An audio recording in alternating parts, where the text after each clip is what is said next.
Right,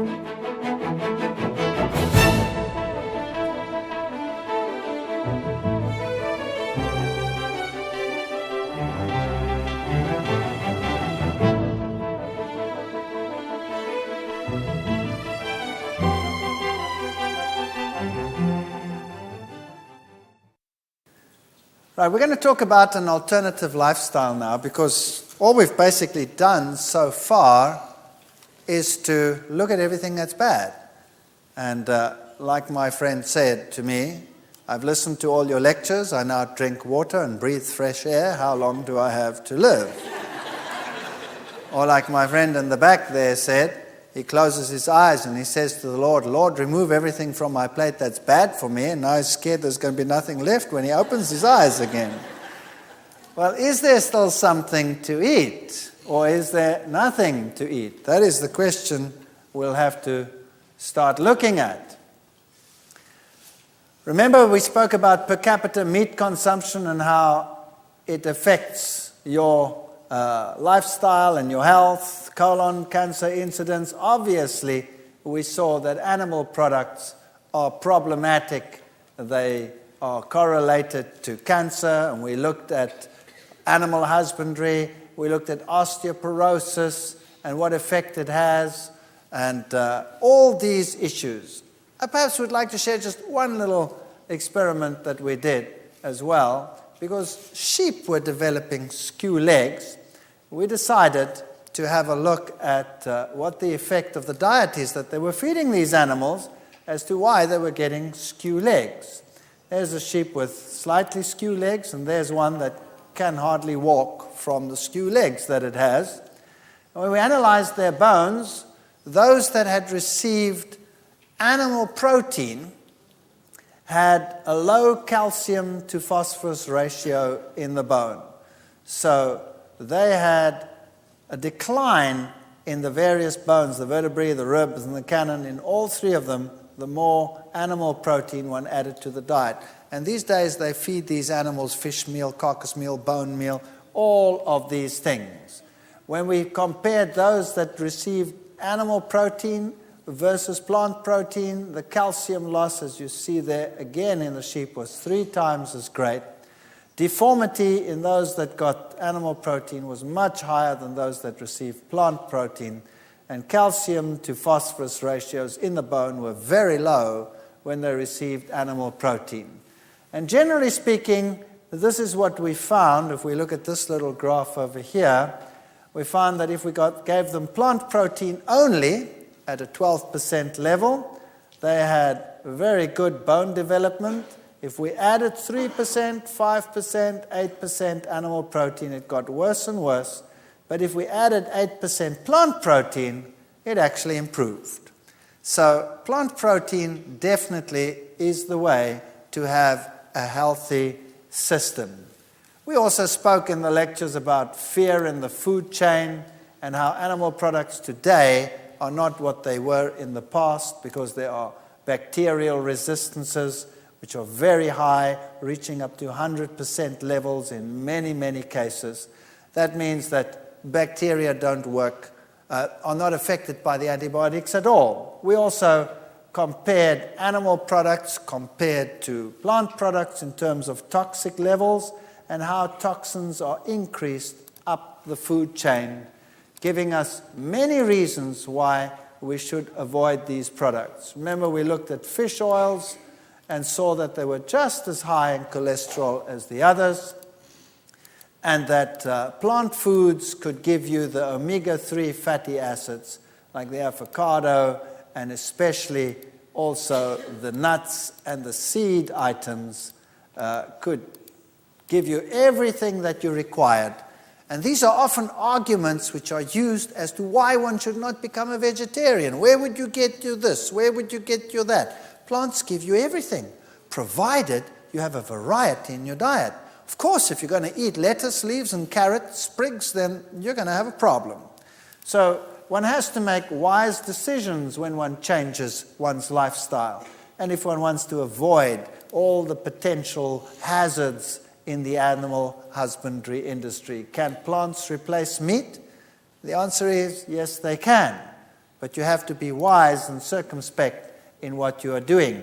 And the bottom of the food chain should look like this from now on. Active lifestyles, long lifestyles, those are the things that we want. Longevity. The Hunzas, for example, were famous for their longevity and their almost total lack of degenerative diseases. And why? Because they had lifestyles which were largely vegan, vegetarian, active, walking up and down. There are many aspects which confirm that a vegetarian diet is healthier. Even the tabloids today will say vegetarians live longer and also are considerably healthier.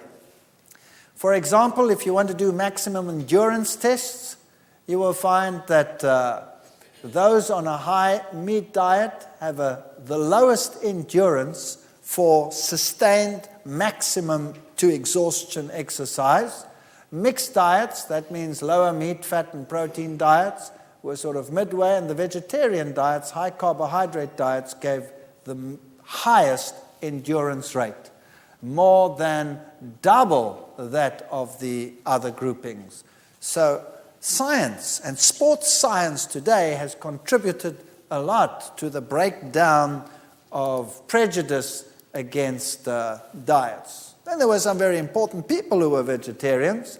Albert Einstein was a vegetarian. George Bernard Shaw was a vegetarian. Wilhelm Busch. The McCartneys were.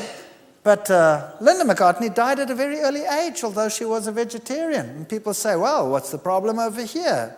Well, just get hold of one of her recipe books and see what she did. Everything she did was fried in oil. Everything. Now, we looked at the carcinogenic effects of that. And so there are issues that you have to look at. You can't just say, I'm going to give up eating animal products, I'm going to switch to plant products, and then you prepare everything in an unhealthy way. You're going to have a problem. So we have to be circumspect. And of course, there is nothing that can guarantee a disease-free life. It can just give you a greater probability of a disease-free life. And just to show you that beautiful women can also be vegetarian. Both Whitney Houston and Michelle Pfeiffer were vegetarian. Also endurance and marathon running and sporting activities, all of these are enhanced by vegetarian diets. Blood pressure. Vegetarians have considerably lower blood pressure than non-vegetarians. And these are lacto-vegetarians over here, lacto-ovo-vegetarians. If we put a vegan down here, the blood pressures are still lower. In fact, most vegans, when they go to the doctor to have their blood pressure taken, they say, excuse me, are you still alive? Because the blood pressures are very, very low. And that is not a bad thing at all, provided you're not dizzy. That simply means that your blood vessels are still supple and flexible and don't need one high pressure to pump the blood through there. They're not constricted. And then if you're going to buy food in environments that are not so sanitary, like this one over here, where would you prefer to buy? What would you prefer to buy? The vegetables from this man, or would you prefer to buy chickens or meat in a circumstance that looks like this with the flies buzzing around? Well, even in the worst of circumstances, you're still going to be safer with the vegetable products than with the others. And you don't know what these things have been eating and what they have been fed. Now, what about the vegan vegetarian lifestyle? Isn't that a dangerous lifestyle? And isn't it a fact that if you become a vegetarian, you should look something like this? Most people have an idea of a vegan vegetarian as a thin, little, pale, little individual, hardly capable of moving. That's the sort of idea that they have of these people. And let's face it, some of them are like that. And the reason why is because they've thrown everything off their plate and substituted it with nothing. And then they become something like this. And it is a sad state of affairs. American Journal of Clinical Nutrition's vegans, vegetarians, whole food omnivores had adequate intakes of most nutrients and were exemplars of balance, variety, moderation in comparisons with omnivores in their sample and the general population. Also, they were more in line with current dietary recommendations for nutritional intakes than were omnivorous diets. So when they actually compared the diets according to the recommended daily food intakes, the vegetarians weren't doing so badly at all. In fact, they were doing better than the omnivores. Now, they will tell you it's not safe to be a vegetarian because you'll have iron problems, B12 problems, vitamin D problems, etc., etc. Is this really so? Iron problems, you will have a greater probability of iron problems if you use dairy products because of the parameters that we discussed in that lecture. B12 is the one issue we will have to discuss. Vitamin D will be a problem only in areas where there's constant cloud cover. And even there you have UV coming through, so if you have exposure to the sun, you should be fine. You need exposure, but people today want to sit inside all the time. Here are stomach bacteria with decreasing gastric pH. Notice that the lower the pH, the fewer bacteria. The higher the pH, the more bacteria. The same in the intestine. The lower the pH, and so from the front to the back, where the acid starts coming in, you have an increase in the number of bacteria. Now, B12 is not produced by any animal in the world. It's produced by bacteria. And there are certain bacteria which in our intestines are quite capable of producing B12. Unfortunately, with the lifestyles that people have, these bacteria only occur here where there's an increase, and they occur in the last part of the intestine. And so they're too far back for us to benefit from them. So we produce the B12, but we do not absorb it. If, however, we were vegans and we took care not to mix fruits and vegetables, firstly we would have an alkaline saliva, and we would have bacteria in the mouth which would produce B12. And they don't produce bad odors. Bad odors come from poor fermentation in the stomach. So you would have B12 production in the mouth, plus the pH in the stomach would seldom, if ever, go below 4.5, so you're sitting with far less acidity. That means you're starting off here at a much higher level, and then you should be able to have B12 production. Now, there are other factors which affect B12. That's intrinsic factor. If you don't have that, whether you're a vegetarian or not, you're going to have a trouble with that. High acidity, which is more problematic for meat eaters than for vegetarians, would be a problem. And in fact, most of the world's population is largely vegetarian. Whole parts of India, large parts of Asia, Central Asia, for example, Central African populations, large parts of these, they don't have B12 problems. Western lifestyles, we sometimes do have B12 problems. So personally, I think that they are making a mountain out of a molehill, but I would suggest that if you are worried about these issues, if you have a high-stress lifestyle, which affects absorption in an acid environment of B12, well, then take a supplement or take a fortified milk that has B12 supplementation. But generally speaking, we do have the bacteria that produce the B12. So my suggestion, as I said again, is supplement if you have a high-stress lifestyle and all of these, or otherwise, test yourself regularly. Once a year, have a test, because B12 is maintained in the body for a long, long time, many years, and you won't run out overnight. So if you have regular tests done once a year or so, and you're fine, then you have nothing to worry about. If it's low, well, then take a supplement. And the same would apply to people that eat meat. They are just in as great a danger. In fact, more of them suffer from B12 deficiency than anyone else. If we look at minerals, we need all these minerals: calcium, potassium, iron, manganese, fluorine, selenium, tin, phosphorus. There's a whole host of minerals that we need. And you will find that they have all these different functions. They're in bone, act for alkalinity, blood, they're antioxidants, they're for thyroid function, enzyme functions, you name it. And vitamins and minerals have to interact with each other. So if you want to have good activity of vitamin E, you'll have to have selenium and zinc and calcium, and all of these have to be together in the body. And vitamins also interact with each other, so you don't want to take selective vitamins. You want to have everything in a balanced format. And the minerals interact with each other, and no one mineral is an island and independent of each other. And here's a major problem in the world today.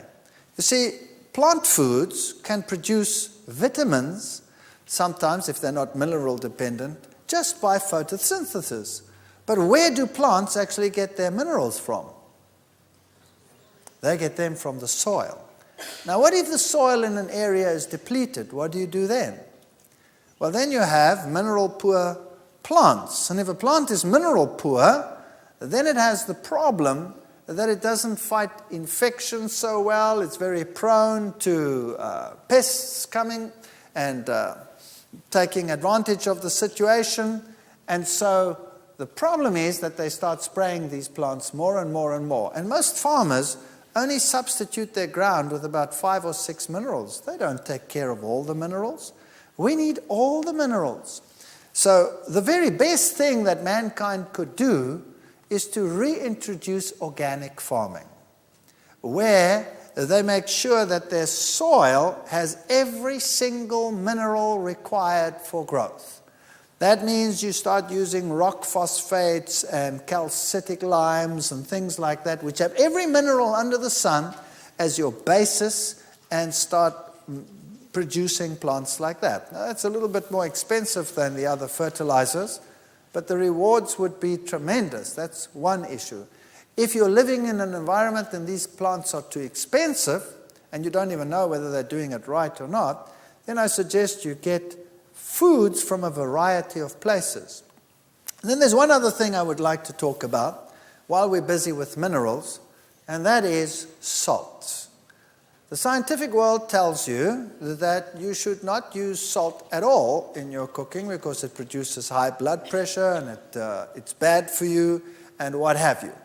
And people develop all kinds of diseases. And if you're really, really run down and really, really sick and you have money to burn, then the Europeans in particular, they like going to these cure places where you have the hot springs with the mineral-rich waters and the salt waters, and they go and lie in the salts and they drink this water that comes out of and they feel like $1,000,000 and their blood pressure comes down and everything is right. So they're using a salt cure to solve their problem. Then they go back to their normal society and their normal lifestyle, and very shortly they have the same stress and the same blood pressure problems and the this and the that and the other. Now, I have a problem here. How come the salt can actually cure some of these things and the salt cause the things at the same time? Does it make sense? It doesn't really make much sense if you think about it in those terms.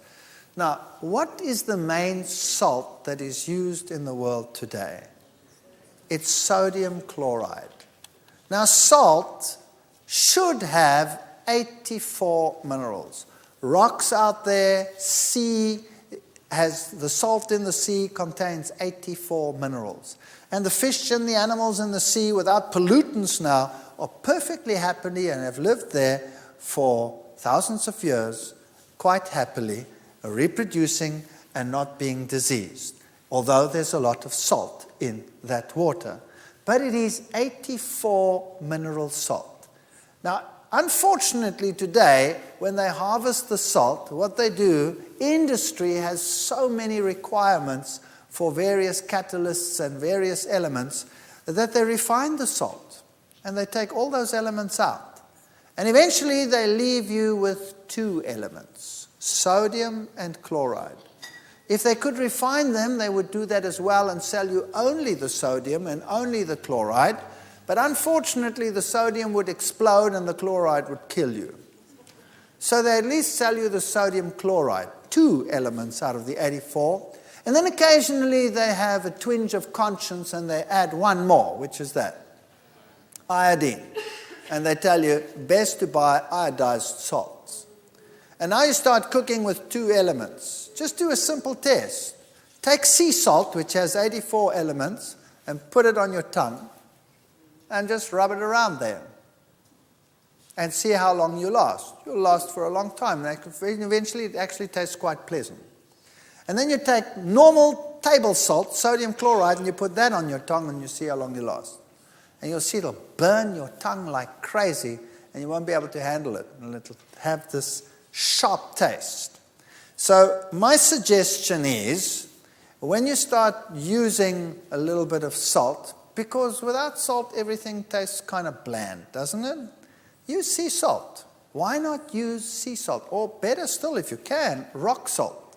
In some areas you get rock salt cheaply, but sea salt would be just fine. They use sea salt in any case. A good suggestion would be to use a little bit of sea salt. You know what? It'll taste better as well. Once you get used to it, it tastes a lot better. And of course, don't use excessive amounts of salt, but generally just use a little and it'll be so much tastier. Zinc, they'll tell you that's a problem for vegetarians. That's not true. If you look at beans, for example, they have relatively high levels of zinc in them. And some grains, popcorn popcorn is one of the highest sources of zinc, generally speaking. And wheat germ has high levels of zinc, and wheat bran. So that is not true, that vegetarian diets won't provide enough zinc. So generally speaking, if you have foods that are yellow, then you will have your vitamin A's, and if you have your grains and your nuts and your legumes in there, you should be getting everything that you require. Increase in dietary needs during pregnancy, you need a lot of folic acid, folacin you need a little bit more protein, and all of these. Can a vegetarian diet supply these? Of course. Seeds, avocados, nuts will supply all the folic acid that you require. Now, just a couple of general guidelines. Number 1, you have to eat an abundance of fruits, grains, nuts, seeds, legumes, and vegetables. You cannot just remove the heavy foods and sit with only fruits or only vegetables. You have to have grains, varieties of nuts, seeds, legumes in your diet, and you don't have to eat them as such. You can work with them and change them and modify them. You have to eat more alkaline-forming foods than acid-forming foods. That happens automatically when you become vegetarian. And avoid acid formation by choosing correct food combinations. 3 simple criteria, two of which you have to watch, one which comes automatically.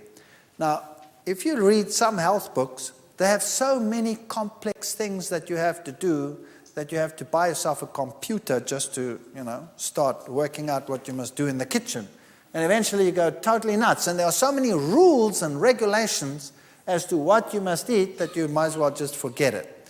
I don't know whether you've heard all of these things. I know there's so many of them. You're not allowed to eat what grows above the ground with what grows below the ground. You're not allowed to mix proteins and carbohydrates at the same meal. Have you heard all of those before? I mean, there are really silly ideas out there. Then how did God make grain? Grain consists of protein and carbohydrates. How do you make legumes? Consists of proteins and carbohydrates. Every food consists of proteins and carbohydrates. It's a silly idea. The problem is not the protein and the carbohydrate together. The problem is the animal protein and the carbohydrate together. Does that make sense? Because the plant protein digests quickly. So if you don't have animal proteins in your diet, then all of the problems associated with the so-called mixing of protein and carbohydrate disappear. So you want a diet rich in carbohydrates, and not like many recommend, low carbohydrate. You want to burn your body with a clean burning fuel. You want to have enough fats in your diet so that you do not become lean and emaciated on the one hand. And of course you need the fatty acids, the essential fatty acids, which you can only get in fats. So you get those if you have your seeds and your nuts and your legumes in your diet. And your proteins, you satisfy your general needs, kids a little bit more than the adults, and you want to have more alkaline-forming foods than acid-forming foods. How do you do that? It's very simple. The high-acid foods are the meats. Bacon, beef, chicken, crabs, eggs, fish, ham. Those are the high acid-forming foods with 15 to 40% acid formation. Medium is grains, legumes, lentils, oats, peanuts, rye, wheat, some nuts, etc. And the low, some fruits, cranberries and plums. That doesn't mean you mustn't eat them. Not at all, because they're so low acid forming it doesn't make any difference. And some of the fats. And your high alkalines are all your dried fruits, vegetables. Well, molasses is on there because it's alkaline forming, but it's still a more refined food. Beet greens, Swiss chard, dandelion, those are your high alkaline foods. Your medium ones are most fruits and vegetables. And some legumes are actually alkaline forming, particularly if you're now old and you have a little bit of arthritis problems and things like that already, then it's good to introduce things like lima beans, navy beans, peas, generally chickpeas, all of those, nuts. The only alkaline nuts are almonds, chestnuts, and coconuts. The almond is a very good nut. And then you have some grains that are alkaline, like millet. Millet is an excellent grain. We'll talk about that in a moment. Sorghum. And then, of course, your kidney beans, snap beans, soybeans. All of this is alkaline forming. This is excellent food. So once you cut out the animal products, you don't even have to worry about acid alkaline diets. And by the way, it's the minerals that are acid producing more than anything else. So your alkaline minerals abound in fruits and vegetables. Now, here's a typical suggestion. They say you must have legumes, nuts, seeds, including nut butters. You can use fortified soys or soy milks, vegetables, fruits, grains, and bread. And if you get enough of those in the diet, you should be fine. And when it comes to young children, the only thing that changes is the proportion.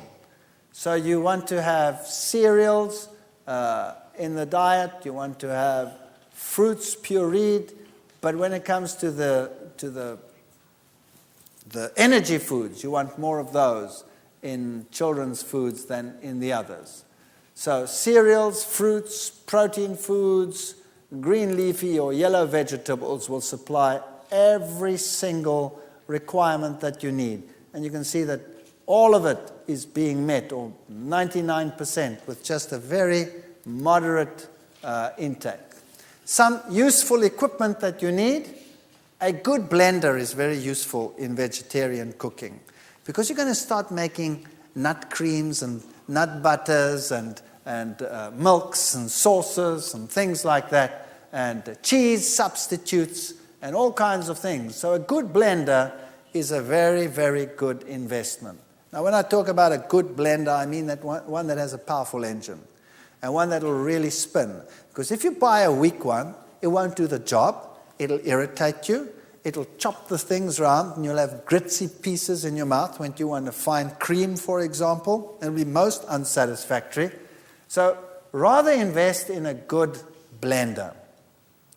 A heavy base or non-stick frying pan, waterless cookware might be quite good. And some people like extras like waffle irons, food processors. And if you're really going all out, some means to grind your own flour. That's just nice. If you have access to stone ground flour, well, then you don't have to get those pieces of equipment. Stone ground flour is a terrific way to go. Ensuring proper combinations. Notice that there are some foods that are neutral. That is, all grains, all legumes, all nuts, all seeds, some vegetables, like those that are high in water, like cucumber, lettuce, sprouts, tomatoes, some people yes, some people no, and the herby plants. Those would be sort of neutral, and some fruits would be neutral, the high oil ones, avocados and olives. Then the fruits is anything else that is a fruit, like an apple, an apricot, banana, and what have you. All of these can be eaten together with this. So you can have a meal which contains a grain. Let's say bread, a roll. And you could have a patty on there which is made of legumes and nuts. And you can have lettuce on there, and sprouts on there, and tomato on there. And you can have a sauce on there which you make with seeds or nuts, combinations. You can have avocados as a butter and olives in there and eat it with all that fruit. So you can have a terrific meal with a table full of fruit and bread and spreads and all kinds of stuff and patties, but you don't mix your vegetables in there. So if you want to have a meal with vegetables, then the vegetables are also compatible with any one of those. But the vegetable and the fruit together, they're a problem. Well, that's a very interesting thing. You see, the fruit digests the fastest. These, if they are all of plant origin, digest second fastest, and the vegetables, which have hard, compact cell walls, digest the slowest. So if you mix these two, you will actually get fermentation. Whereas if you mix those two, you don't get fermentation. Mixing fruits and vegetables, no fermentation. The time is not long enough difference for fermentation. Mix vegetables and the grains and legumes and nuts, etc. Time is not long enough for fermentation. Mix the two together, you have a problem. So that is just to keep a nice alkaline system. It makes a big difference in terms of, for example, acidity and also just alertness. It's not a law of Medes and Persians, and if you are a guest somewhere or you do not have the possibility of always doing this, then it's no big deal. If I do it, for example, I'm quite sensitive to this because I actually take care not to do it. If I do it on occasion, I feel the difference. I feel I have less energy. So these are sort of the neutrals that you can eat with any category of food, with fruits or with vegetables, whatever. Grain-legume combination is always a good combination because of the protein. It gives you a perfect protein. So a diet that contains grains, nuts, seeds, fruits, vegetables will supply a superb blend of nutrients. And the African diet, as we said, is legumes and grains, and that is their protein source. Then they have lots of vegetables and lots of fruit. And now let's talk about whole foods. What is the power of a whole food plant? Number one, it exceeds that of their component parts. So if you take the things apart and you eat them separately, like in refined foods, you would have to do that, you do not have this enhancement that you get in the whole food plant. Secondly, 1 cup of cooked kale has 50 milligrams of vitamin C and 13 international units of vitamin E. That's pathetic. That's pathetic. The antioxidant potential of 1 cup of kale is equal, however, because of the other components, to 800 milligrams of vitamin C and 1,100 units of vitamin E. So you could be looking at 13 and say that's pathetic, but because of the other components which boost it, it's actually that much. And the balance is so much better. So it's far better to eat a whole food than to eat anything separate. Refined foods, avoid them. Now, everybody occasionally gets sick of healthful eating. I do. You eat healthy food every day. I'm sick of all this healthy food. I feel like something wicked today. Well, then you go out and you eat something wicked within certain parameters, if you know what I mean. You don't go and slaughter an ox now. But a refined food occasionally, who cares? Or something really sweet and disgusting, who cares? As long as that's not your lifestyle. Don't become fanatical about food because you'll not only make yourself but everyone around you miserable. And try never to see what other people eat. It's not your business. What you eat is your business. And what they eat is their business. Set a nice example, and people will like to follow it. Don't refine it. If you can, use it. Now, what does that mean? How do you think whole foods? What do you do? What do you do if you find a pile of nuts and seeds and stuff like that? You go clonk, clonk, clonk, clonk, put it on your plate and say, there. You want to be a whole food fanatic? Go and eat it. No. You must learn what to do with them. You must change these things. These are whole foods. Those are whole foods. And variety, variety, variety is the spice of life. By the way, eating breakfast saves lives. Possible reducing the risk of a heart attack. If you have a problem during the day and clot potential, those people who are breakfast skippers have a 2.5 greater probability, in other words, 2.5 times the risk category to a person that eats normally and has breakfast. So 2 to 3 hours after awakening, if you had breakfast, you are better off than if you do not have it. The advantages of eating breakfast is more efficient problem solving, improved memory, improved verbal fluency, attention span, better attitudes, better scholastic performance, and that's a good reason why you should have breakfast.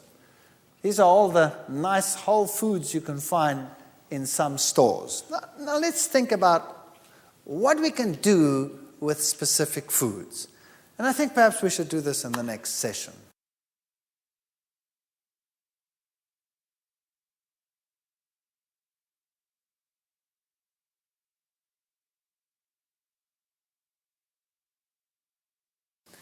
All right, we were talking about all the advantages of vegetarian lifestyles, and now we want to concentrate on what to do with specific foods. For example, grains.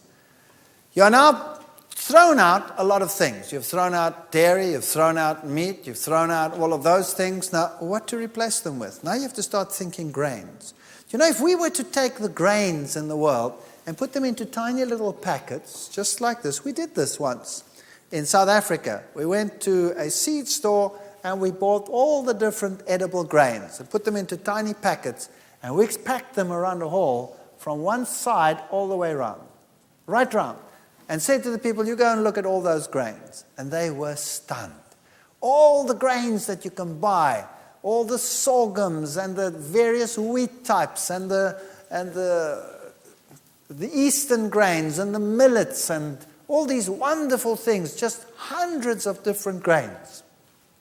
So there's barley, for example, which is a rich mineral food and is rich in B5 vitamin.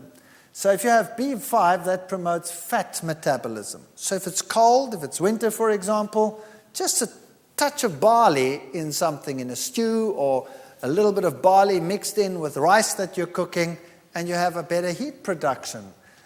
Maize, for example, is an excellent food. These are all the different grains that you have to start thinking about and what you can do with them. Millet is a fantastic grain. It's a wonder food. It's China's oldest grain. It can replace eggs in all patties, pancakes. Millet patties are fantastic. Just fry a little bit of onions. You don't even have to use oil to fry onions. You can just use a dash of water and a dash of something to make it a little bit flavored, whatever it is, soy sauce or whatever, and then just saute them until they go brown and sticky, and keep turning them around, and add that to a patty with cooked millet and a little bit of oats to bind it, and you have a wonderful patty. It replaces eggs. It's very high in iron. It's high in vitamin E, and the great thing about it, it's an alkaline grain. So people, older people in particular, people that already have, joint pains or anything like that, could benefit tremendously from this. And what is even better, it's a complete protein. So for children, it's a wonderful grain. Protects against arthritis. It's one of the alkaline grains. It's high in lecithin. It's a complete protein. Added to bread, cookies, muesli, soups, casseroles, whatever. You can do marvelous things with millet. Just cook a little bit of millet. If you want to make a spread, cook together until soft, just like you would cook rice. 1 cup millet, 2.5 cups water.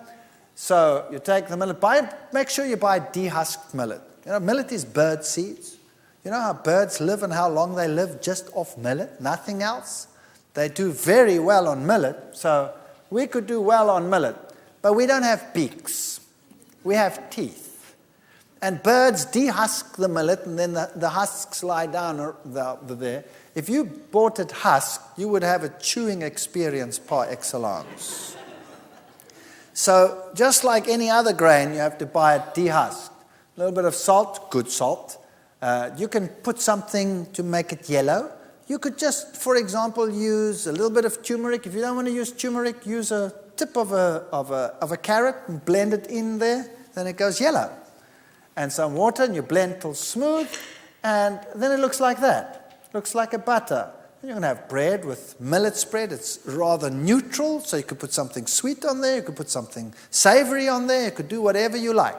With millet, you can make a fantastic pudding. Notice how smooth and creamy it looks once you've put it in a blender. So you put this cooked millet in a blender and you make it absolute smooth and creamy. Then you can make a pudding out of that is fantastic. So you can blend in some dates, for example. You could blend in a little bit of carob powder, then you'd have a chocolate pudding. Then you put in a yellow layer on top of that. You could put fruit in between, put it in the refrigerator, and you could make a pudding that is better than any bought instant pudding. Marvelous things you can make with millet. Oats is another wonder food. It's a very good calcium source. It's high in iron B. It's the second best protein grain. It's a superbly digestible grain. So old people, young people, use these. You can use the oats to make granolas, to make mueslis, to make patties. You put it into everything. It takes the place of an egg anytime. You can make waffles with oats, blend it and use it as a waffle base. Wonderful things you can make with oats. We'll come to some recipes in a moment. Rye, for example, is a German grain, and add some rye to your flour just to change things around a little bit. Muesli, rolled oats, chopped nuts, raisins, pumpkin seeds. The pumpkin seed is a seed with an incredibly good protein in it. It's also a complete protein, and just a little bit of pumpkin seeds will provide all your protein needs for a whole day.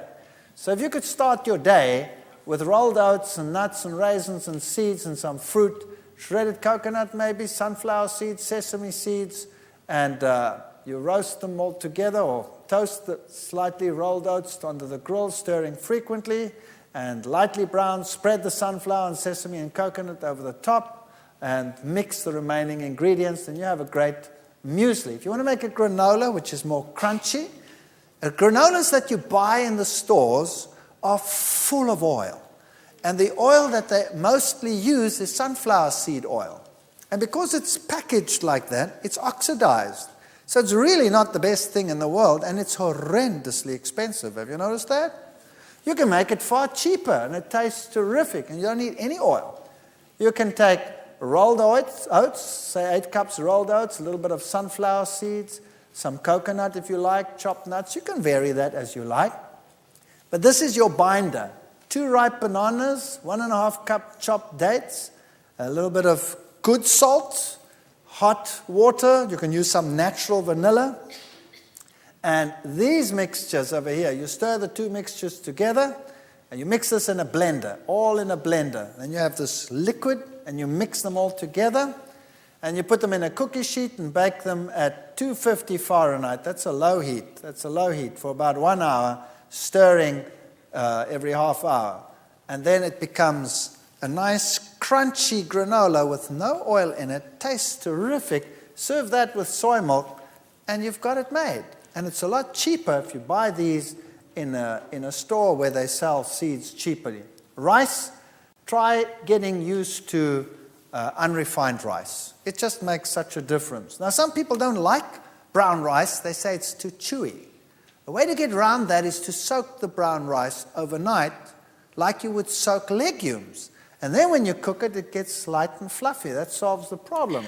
And you don't lose 80% of the B1, 40% of the B2, and 60% of the B3 vitamins, as you do with white rice. And start using the rice differently as well. Don't throw the leftovers away. Use them in patties and become innovative. You don't throw anything away. You remodel everything. That's what you do. And you make great things. Wheat. Notice that I've written there, bread, bread, bread. Do you know, people today are suffering from wheat allergies and gluten allergies and this allergy and that allergy. Have you noticed that? Most of these allergies are secondary dairy allergies. Bottom line, if you throw out the dairy, which is making everything else with it incompatible, we always throw out the good and we keep the bad. It's horrendous what we do. Throw out the bad and keep the good. People say to me, for example, oh, I can't eat apples. They make me sick. I said, you eat an apple after you've had a meal with meat and, then you eat an apple and the apple makes you sick? And he says, yes, that's exactly what I do. I said, well, why don't you try throwing out the meat and eating the apple? Oh, no. That's a horrendous thought. So I'd rather have the meat and not eat the apple.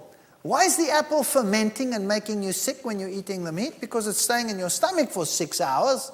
Obviously, it's going to ferment, so throw the apple out. Sorry, throw the meat out. That would be a better solution. So bread, bread, bread. Use the wheat. It's a high-energy food. It's an excellent primary nutrient combination. It's mineral-rich. It's rich in B and E vitamins. And try not using refined. Try getting whole grains. And if you buy whole wheat grain at your store, remember what you are getting.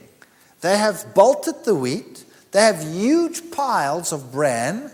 They're selling most of their flour as white flour, and then they have the germ. So normally what they do when they sell you whole wheat flour is they're going to take the white and they're going to mix as much of that bran back in there as they can. And you're buying a pack of 50 or 60% bran, 40% white flour. That's not what it's like in a grain. You bake a bread that's as heavy as a rock, number one.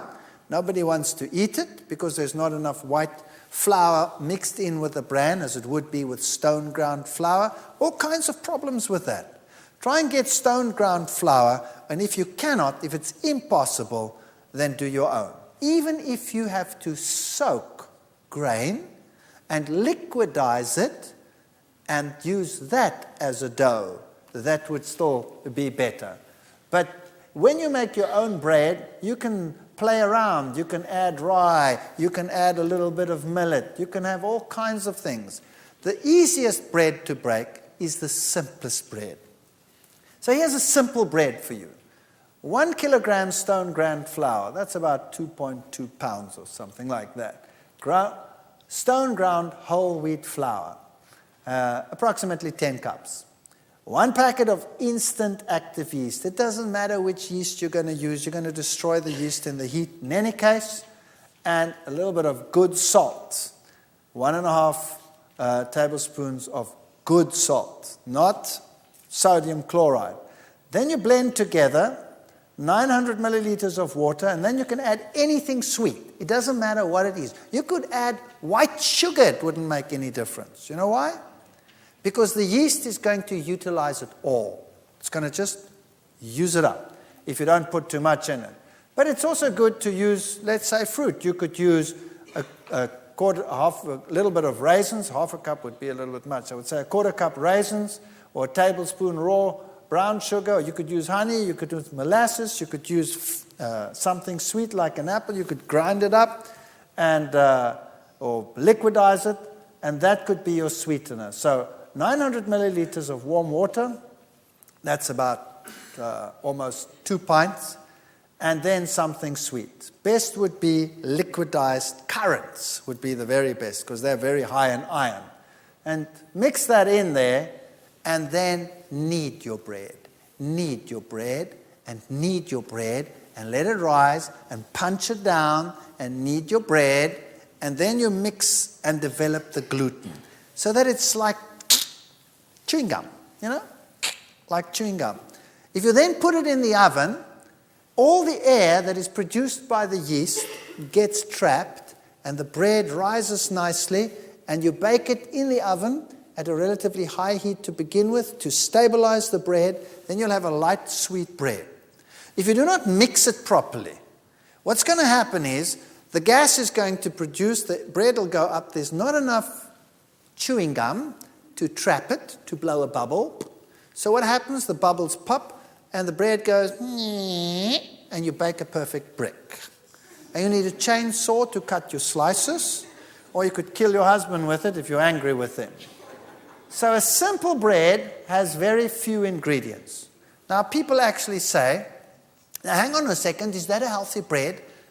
I actually want everything healthy in my bread. And they put all the things that they can think of in the bread, and they bake this heavy bread, and they need a wheelbarrow to cart it around. And it's soggy and heavy. You don't have to build a perfect meal into a bread. You eat the meal that's perfect together with the bread. So you eat all the other things with it and make it a balanced meal. So the simpler the bread, the more likely it's going to work. And once you've learned to eat this bread, all other bread tastes like cardboard. I assure you. If I don't get this type of bread, I get withdrawal symptoms after a while. And that's what a bread should look like. It should be nice and light and fluffy. It shouldn't be heavy and soggy. Nothing wrong with a heavier bread. For example, rye breads will be heavier. But what's nicer than a good bread? Now, legumes. We have to start thinking legumes. Carrot beans, chickpeas, kidney beans, lentils, lima beans, mung beans, broad beans. Peanuts are a legume. Have you ever thought of buying raw peanuts and soaking them like a legume and then making patties out of them? They don't taste like peanuts at all. Only roasted peanuts taste like peanut butter. They taste like a legume, but they taste like a rich, almost lamby, beefy legume. When you make a patty out of them, they really are magnificent as a legume. The soya bean, etc. But now you have a problem. People say, I explode when I eat legumes. I cannot handle them. Now, let's understand something about legumes. You have to pre-soak legumes. Raw, dried legumes contain alkaloids, glycosides, saponins, and these are a problem. In fact, they are in the seed to prevent it from germinating. It's an enzyme suppressant. So if you take a legume and you soak it in water, and the legume soaks up all the water, how many of these products have you got rid of? None. They're all still in the legume.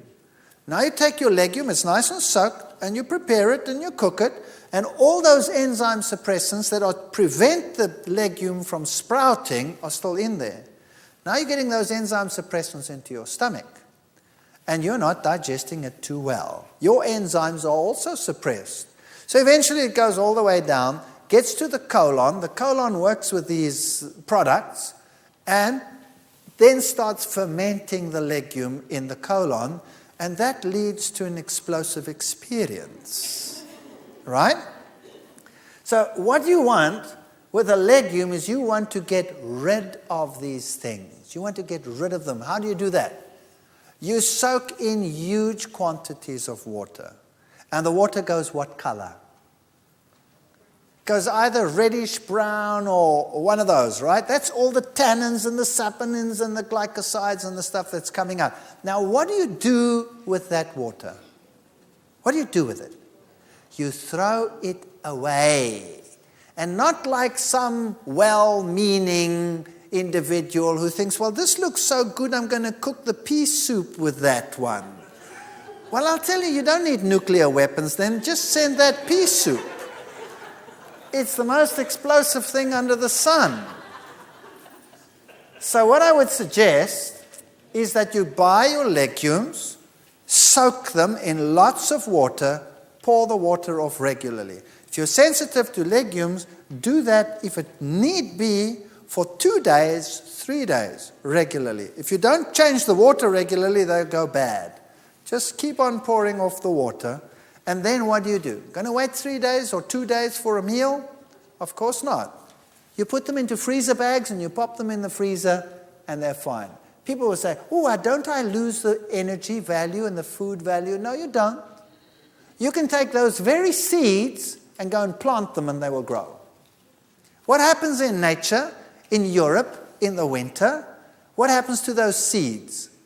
They freeze in the ground, and then when the water comes and it rains, then all the stuff leaches out. When the stuff is out, then it can sprout and it will grow. All the nutrients that you need are in there. So soaking is essential for a legume. There are lots and lots of different legumes, and you can have such fun with legumes. You can make the greatest stews, the greatest soups, the greatest patties. You can make roasts. You can go to town on a legume. But you don't have to have huge quantities of legumes in your meals. That's another problem. We eat too much of it. It must just be a portion of the meal, and the rest must be the vegetables or the fruits or whatever else you want to go with it. The soybean is such a magnificent bean. It is rich in linoleic acid. It is good calcium source, iron source, everything that you need.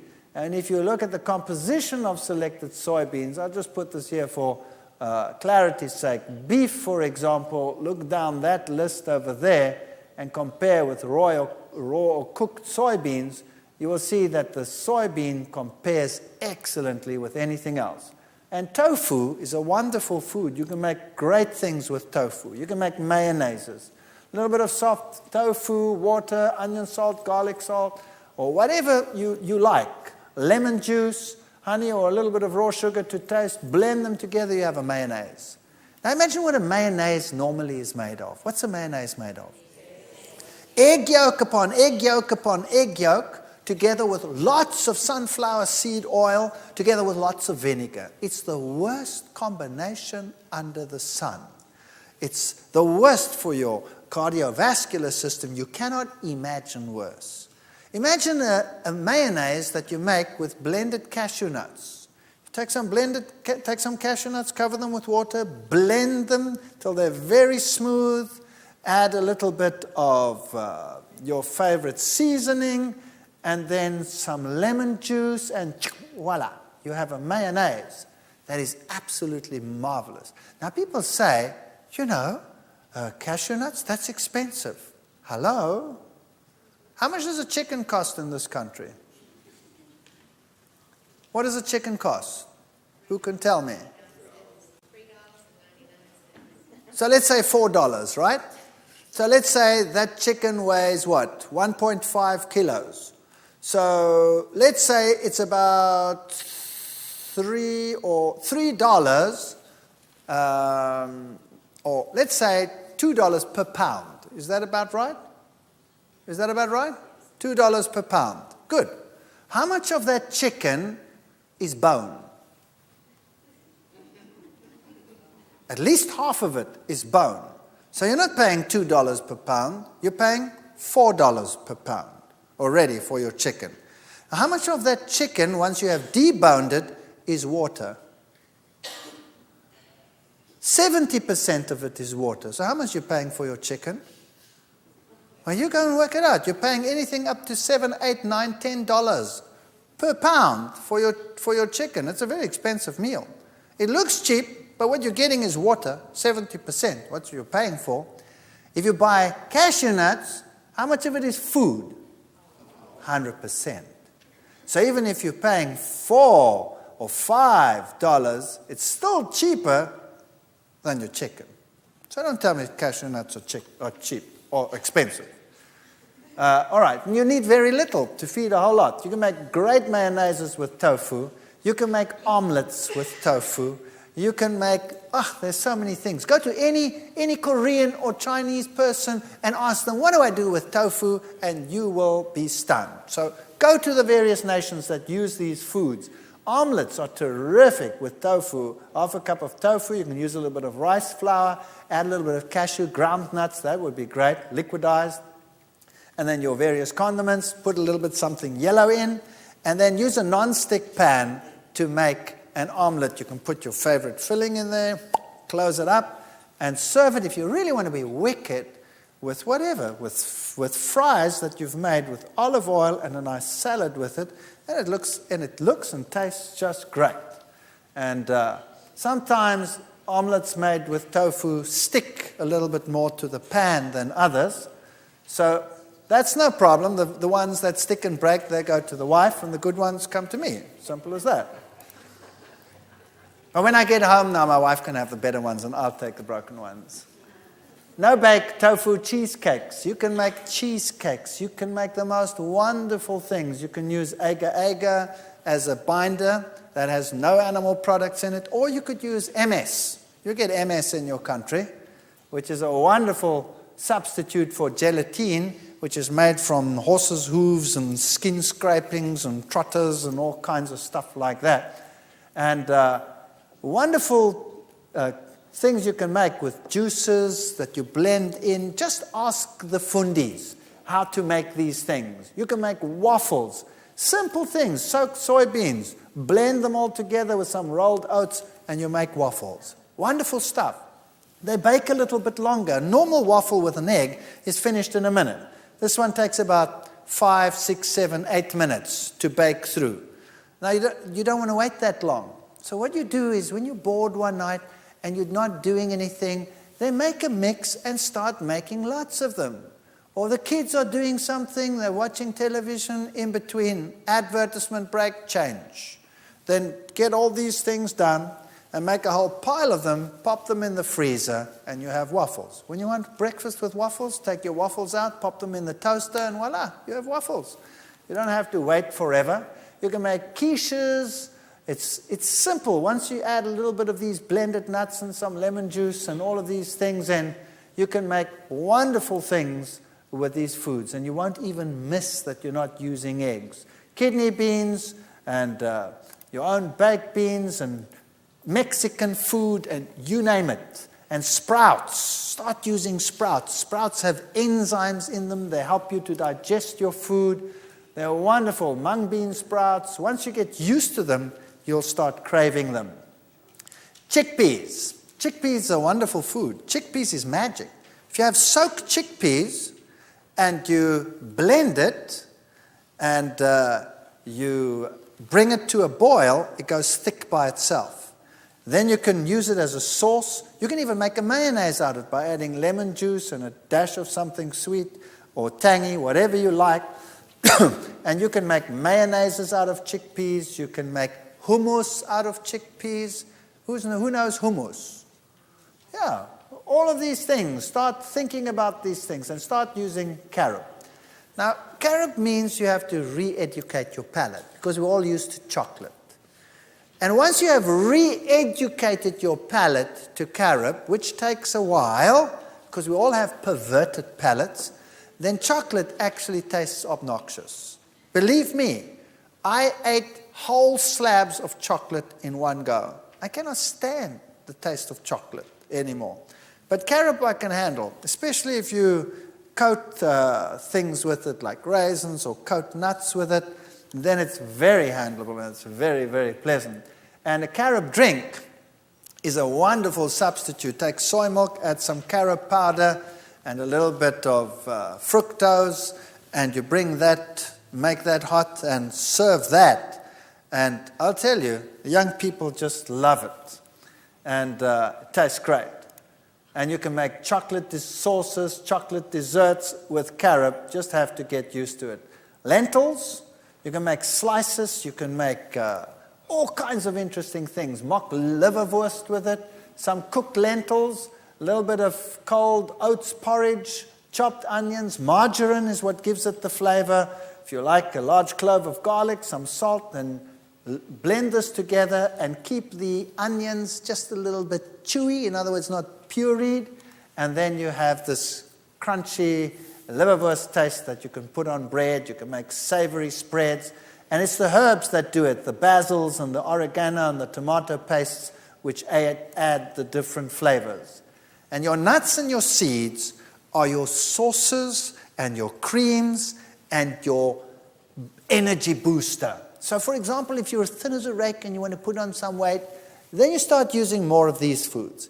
If you are overweight and you want to lose, you use less of these foods. It's as simple as that. You don't have to give up anything, you just use less. And you're only using it as a flavorant. So you can make nut milks, nut sauces, nut creams, nut mayonnaises. And you could use seeds as well. You could make the same thing with sunflower seeds. You could make sunflower mayonnaises, sunflower creams, sunflower sauces. Same things. You can do it with sesames. You can make your own tahinis, your own creams with sesame, sunflower, with pumpkin, any one of those. So start looking at nuts differently. Coconut. Coconut contains saturated fat. So if you have a problem with weight, a little bit more coconut in the diet, coconut cream, coconut milk, that will make you put on weight. And it is not true that you're going to suffer cardiovascular disease. Because it comes packed with plant protein, it doesn't have that effect. Saturated is not necessarily as bad as animal saturated foods. Otherwise, all the South Sea Island people would have cardiovascular disease in the past, and they didn't have it. So my wife, for example, she tends to be on the leaner side. So she just adds some coconut cream, and she makes puddings with coconut cream. And me, I tend to battle with this little fellow over here. So I tell her, less of that for me, thank you. And I don't have that stuff, and she has that stuff. This is how you modulate your weight. It's a very good way of doing it. Nut mayonnaises. Cashews, a half a cup of cashews. You could use sunflower seeds, but the cashew one just tastes pizzazier. Water, so you could use some fresh garlic if you wanted. You could leave it out. Onion powder, some good salt, lemon juice. And if you want to have a slightly sweet sour, you could use a little bit of honey or something like that. And it's so simple. You just blend it together until smooth, and then you add the lemon juice and it goes thick by itself. And then you have a mayonnaise. If you take that same sauce and you put it in a saucepan and you bring it to a boil, it makes the creamiest stroganoff sauce that you can imagine. If you have a patty and you put that on top as a butter, it is absolute wickedly good. Pimento cream sauce, you make the same sort of thing with the cashews or the sunflowers, and instead of putting cheese on your pizza, when you make one, you pour this over your pizza and you pop it in the oven and you bake it with that, and it's delicious. And once you start getting used to that, cheese actually tastes like rubber after that, and you won't want to change. Lasagnas, if you use your noodles and your tomato and your onions and your whatever you want to put in between, and then you put this cashew cream sauce in between your layers and one on top, and you bake it with that, the aroma is enough to kill you, in a nice way, of course. And you can we do this in the field. Occasionally, once every 15 years, I get to go out in the field, and you take a nice pot, and you put this over the coals and the fire, and you put a lid on top, and you put coals on top, and you bake this thing in the coals. I'll tell you, the people come running and say, "What's that?" And it tastes terrific. As I said, don't neglect the pumpkin seeds. Throw them into your mueslis, throw them into your breads, and don't neglect your sesames. Use the sesame butters and the sesame creams for your bread. Ladies, sesame is one of the richest sources of iron. So it's an excellent source of iron. So try and get used to tahini. If you don't like the taste of tahini, then just take a teaspoon of it and add it to your sauces that you are making, just to give it that pizzazz. And you can make butters and milks and what have yous. Fruits and vegetables. Remember, variety is the spice of life. And there are lots of fruits on the market. And most of the world today thinks fruit means bananas and apples. Isn't that right? That's what people buy, bananas and apples. Now, there's nothing wrong with bananas and apples. Bananas and apples are good. By the way, now that I think of apples, people tell me, what about apple cider vinegar? Apple cider vinegar has the good components, some of the phytochemicals of apples in it, which is good for you, but it still has acetic acid in it, which is bad for you. So why not take a little bit of apple juice and add some lemon juice, and then you have apple cider vinegar that is not with acetic acid, but is with citric acid, which is much, much better. So you can start playing around with your vinegar sauces. Rather use lemon and use apple combination to make your sauces like you want them. There are melons and olives and papayas and all of these things. So when you start thinking fruit, start thinking like this. Then you get peckish. Doesn't that look great? And even if you preserve them, they're still better than nothing. Preserved fruit is better than no fruit. And when you start thinking vegetables, again, think variety. Think cauliflower, broccoli, Brussels sprouts. Think dark green things. And you know what? If you don't like them, start changing them. If you don't like spinach, well, many people, if you get a cooked spinach leaf on your plate, that might not be so appetizing. How about sauteing some onions, chopping the spinach, and putting them together, and then adding a little bit of cashew nut cream and making a creamy, delicious spinach that really tastes like something and has some zuma in it. Get a little bit of pizzazz into your cooking. So everything doesn't have to be bland on your plate. It can be wonderful.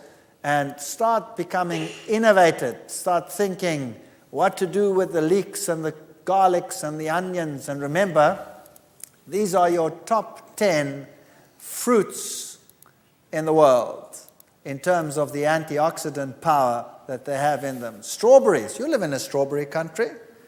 And plums are very good. Oranges, red grapes, kiwi, grapefruit, white grapes, banana, apple, tomato. And gentlemen, remember, the tomato is an anti-prostate cancer fighting food. So start using tomatoes, lots of them, and get used to them. And the antioxidant vegetables, I wouldn't put corn on that list because that to me is a grain, but nevertheless, leave it there. Kale is very good. Spinach, Brussels sprouts, alpha, broccoli, beets, red bell peppers, onions. I would put cabbage in there as well as one of the best antioxidant foods. So the cabbage family in general, kale of course is part of the cabbage family, and wow, that's a power food in terms of iron and in terms of calcium. Wonderful food. So start using these things. Food sources that fight cancer. Brussels sprouts has sinigrin, broccoli has sulforaphane and other components as well. The red grapes has resveratrol, citrus has limonene. So if you have a variety of foods, you get a variety of anti-cancer agents. If you only have one food in your diet, you'll only have one anti-cancer agent. So why not fight on all fronts if you can? So remember, your high anti-cancer foods are garlic, cabbage, licorice, soybeans, ginger, carrots, celery, parsnips, and then your grains generally, and your tomatoes, your eggplants, your peppers. Put these foods into your diet and fight cancer. Now, I've written a book on this. Unfortunately, this book is published by CRC Press and MedFarm, which is not unfortunate in terms of the science thereof, because those are the best scientific publishers in the world. But that means that this book goes out to the medical world. That was my target, to try and reach those that can affect most of the people lower down. So if you want to buy this book, it's horrendously expensive. I would not be able to afford this book. So that's the sad part about this book, that it's very expensive because of that. And you don't actually need the book because it has a lot of science in it. If you're interested in that, that's good. There are lots of recipes in that. But there are so many recipe books out there in the world. And there are so many books that put this simply. But you don't want to get one that makes life complicated for you. You want simple, straightforward recipes that tell you how to prepare food in a tasty, wholesome way without 10 million rules to drive you nuts. That's what you basically need. And if you take some of the ideas that we've spoken about today and you go to those who've had some experience in this and start getting involved in cooking schools, or I hear that you have chip programs and things in this country where you might get some wonderful ideas. Then get involved slowly, and as the bug bites you, it will be fun. And once it starts being fun, and once it starts tasting good, you will feel better, you'll be excited, you'll have more energy, and you can be an example to others. Don't make a religion out of your diet. There's nothing worse than putting diet before religion. God comes first, food comes second. Food is there to be enjoyed, but why not enjoy it and be healthy at the same time? Thank you.